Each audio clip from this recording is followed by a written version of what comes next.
Ներքին գործերի նախարար Արփինե Սարգսյանը հուլիսի 16-ին Տավուշի մարզում ամփոփել է 2026 թվականի առաջին կիսամյակում փրկարար ծառայության կատարած աշխատանքը։ Մասնակցում էին Տավուշի մարզպետ Հայկ Ղալումյանը, Ներքին գործերի նախարարության փրկարար ծառայության տնօրեն, Ներքին գործերի նախարարի տեղակալ Արամ Ղազարյանը, շրջակա միջավայրի նախարարության էկոպարեկային ծառայության պետ Վլադիմիր Կիրակոսյանը, փրկարար եւ էկոպարեկային ծառայությունների աշխատակիցներ։ Ողջունելով ներկաներին Արփինե Սարգսյանն ընդգծել է, որ միջգերատեսչական արդյունավետ համագործակցությունն առանցքային նշանակություն ունի արտակարգ իրավիճակների կառավարման, դրանց հետևանքների վերացման եւ արագ արձագանքման գործում։ Ներքին գործերի նախարարության փրկարար ծառայության Տավուշի մարզային փրկարարական վարչության պետ Հայկ Սաղաթելյանը ներկայացրել է, որ հաշվետու ժամանակահատվածում մարզային փրկարարական վարչության ենթակա ստորաբաժանումներում արձանագրվել է 471 կանչ, որից 134-ը տեխնածին բնույթի, 30-ը տարերային եւ այլ դեպքեր։ Արտակարգ դեպքերի հետևանքով զոհերի թիվը նվազել է 50, տուժածներինը 11.5%-ով։ Գրանցվել է 113 հրդեհ, որից 49 բուսածածկ եւ խոտածածկ տարածքներում։ Հրդեհի 1 դեպք գրանցվել է անտառածածկ տարածքում։ Շնորհակալություն հայտնելով կատարված աշխատանքի համար Արփինե Սարգսյանը հանձնարարել է աղետների ռիսկի կառավարման պլաններն առկա իրավիճակին համապատասխանեցնելու եւ առավել իրատեսական դարձնելու նպատակով ակտիվացնել համագործակցությունը տեղական ինքնակառավարման մարմինների հետ։ Նախարարը հանձնարարել է համագործակցելով վերահսկողություն իրականացնող տեսչական մարմինների հետ ակտիվացնել իրազեկման աշխատանքները, առանձնահատուկ ուշադրություն դարձնել ապօրինի ծառահատումների դեմ պայքարին։ Քննարկվել են անտառային հրդեհների կանխարգելման, գետերի վարարումների, անտառային ճանապարհների բարելավման, կուտակված թափուկի մաքրման վերաբերյալ հարցեր։ Քննարկման առարկա են դարձել նաև կարկուտի հետևանքով պատճառված վնասների գնահատման եւ այդ ուղղությամբ միջգերատեսչական համագործակցության հարցեր։ Կարևորվել է նաև գյուղատնտեսական աշխատանքների, մասնավորապես խոթնձի ժամանակ հրդեհային անվտանգության կանոնների պահպանման ուղղությամբ բնակչության շրջանում բացատրական աշխատանքների անցկացումը։ Գետերի մաքրման եւ ափապաշտպան կառույցների ամրացման ուղղությամբ կատարված աշխատանքներն է ներկայացրել Տավուշի մարզպետ Հայկ Ղալումյանը։ Նա նշել է, որ առկա ռիսկերը պահանջում են շարունակական եւ համակարգված ջանքեր, հատկապես անտառային հրդեհների կանխարգելման ուղղությամբ, հաշվի առնելով, որ Տավուշը առավել անտառածածկ մարզերից է։ Ներքին գործերի նախարարության փրկարար ծառայության տնօրեն, Ներքին գործերի նախարարի տեղակալ Արամ Ղազարյանը նշել է, որ Տավուշի մարզի անտառամերձ եւ հանգստյան գոտիներում փրկարար ծառայության եւ էկոպարեկային ծառայության աշխատակիցները համատեղ իրականացրել են հրդեհավտանգ տարածքների մշտադիտարկում, ինչպես նաև հրդեհների կանխարգելման գործողությունները համակարգելու նպատակով համայնքներում անցկացվել են հանդիպումներ։ Էկոպարեկային ծառայության պետ Վլադիմիր Կիրակոսյանի խոսքով, թեև ծառայությունը Տավուշի մարզում նոր է ձևավորվել, սակայն փրկարար ծառայության հետ արդեն իսկ կա արդյունավետ համագործակցություն։ Ներքին գործերի նախարար Արփինե Սարգսյանը կարևորել է միջգերատեսչական մակարդակում համագործակցությունը, ընդգծելով, որ խնդիրների վերհանման եւ լուծման տեսանկյունից անհրաժեշտ է պարբերաբար անցկացնել նման ձևաչափով հանդիպումներ։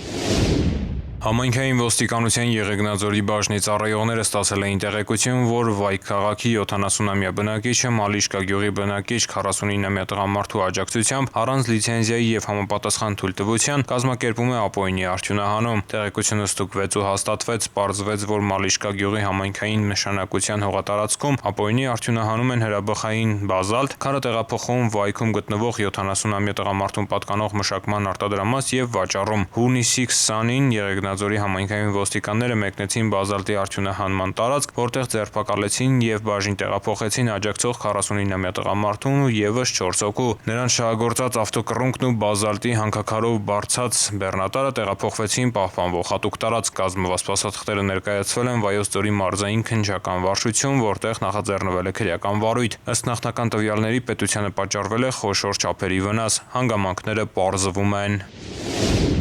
Հուլիսի 13-ից 20-ը Մայրաքաղաքում իրականացված ծառայության ընթացքում Երևանի պարեկները հայտնաբերել են ճանապարհային երթևեկության կանոնների 4203 խախտում, պահպանվող հատուկ տարածք տեղափոխելով 142 ավտոմեքենա, մասնավորապես հայտնաբերվել է ոչ ստապ 200 վարորդ, առանց վարորդական իրավունքի վկայականի 125 անձ, հայտնաբերվել է հաշվառման համարնիշի հետ կապված 33, չամրակապված վարելու 659, առանց մանկական նստատեղի քարսիթի 25, վարելու ընթացքում ծխելու 524, վարելի սեռախոսից օգտվելու 261, հետիոտնի ոչ սահմանված վայրով անցնելու 18 եւ 1515 այլ իրավախախտում, 14 մեքենա շահագործվել է առանց ապապայմանագրի, 70-ը տեխնիկական զննություն չանցած, 51-ը լուսարձակների անսարքությամբ, 42-ը թաղանթապատված դիմապակիով եւ կողային ապակիներով։ Բացի այդ, տարբեր կասկածանքներով ձերբակալվել ու համայնքային ոստիկանության բաժիններ է տարվել 76 անձ։ Նույն ժամանակահատվածում մարզերում պարեկները հայտնաբերել են ճանապարհային երթևեկության կանոնների 15363 խախտում, պահպանվող հատուկ տարածք տեղափոխելով 203 տրանսպորտային միջոց։ Հայտնաբերվել է ոչ ստապ 316 վարորդ առանց վարորդական իրավունքի վկայականի 360 անձ։ Հայտնաբերվել է հաշվառման համարնիշի հետ կապված 74 շամրակապված վարելու 4413, առանց մանկական նստատեղի քարսիթի 344, վարելու ընթացքում ծխելու 582, վարելի սեռախոսից օգտվելու 685, հետիոտնի որ սահմանված վայրով անցնելու 77, արագության գերազանցման 2685 եւ 4694 այլ իրավախախտում, 68 ավտոմեքենա շահագործվել է առանց ապապայմանագրի, 473-ը տեխնիկական զննություն չանցած, 541-ը լուսարձակների անսարքությամբ, 113-ը թաղանթապատված դիմապակիով եւ կողային ապակիներով, 20 վարորդ ուղղանվել է վարելիս նվագարկչի ստանդարտին չհամապատասխանող լրացուցիչ ուժեղացուցիչներ օգտագործելու համար, բացի այդ տարբեր կասկածանքներով ձերբակալվելու համայնքային ոստիկանության տարածքային բաժիններ է տարվել 45 անձ։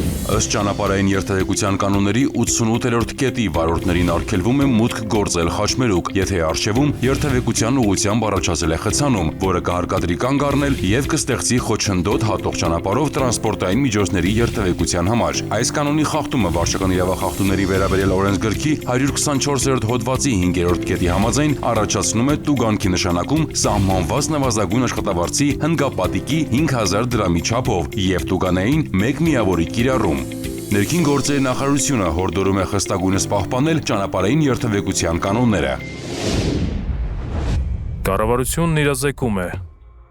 Անտառներն ու բուսածածկ տարածքները մեր երկրի կենսական եւ ռազմավարական հարստությունն են, սակայն անգամ մեկ անզգույշ քայլը կարող է անդառնալի հետևանքներ ունենալ։ Բնության գրկում հանգիստը կազմակերպելիս դրսևորեք հոգատարություն, ստեղծեք մաքուր եւ անվտանգ միջավայր։ Հրդեհավտանգ ժամանակաշրջանում խստիվ արգելվում է բուսածածկ տարածքներում նետել այրվող լուցկի կամ ծխախոտի մնացորդներ, չնախատեսված վայրերում խարույկ վառել։ Արգելվում է վառելիքով լիցքավորված ավտոմեքենաների շրջակայքում ծխելը, բաց կրակից օգտվելը, ինչպես նաև բացատներում շշեր եւ ապակու կտորներ թողնելը։ Դրանք կարող են ոսպնյակի նման ֆոկուսացնել արևի ճառագայթները։ Արգելվում է այրել չոր խոտը կամ խոզանը։ Վառելանյութերն ու քսանյութերը պահեք փակ տարաներում։ Դրանց պահման վայրերը շրջափակեք առնվազն 1.5 մետր հանքայնացված շերտով։ Մաքրեք բուսածածկույթից եւ փայտի մնացորդներից։ Հրդեհի փոքր օջախ տեսնելիս անտարբեր մի անցեք։ Անմիջապես փորձեք մարել կրակը կամ արագ հազանգեք 112։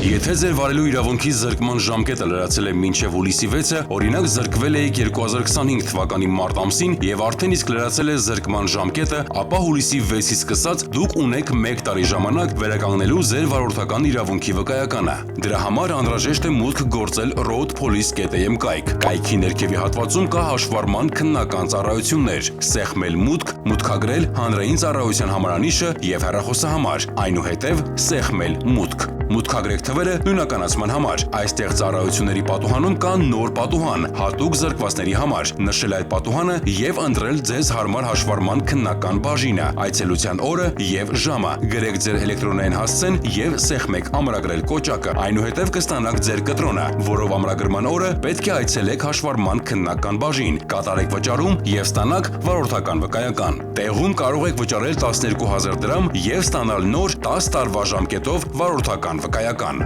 Իսկ թվային վկայական ունենալու համար 6000 դրամ։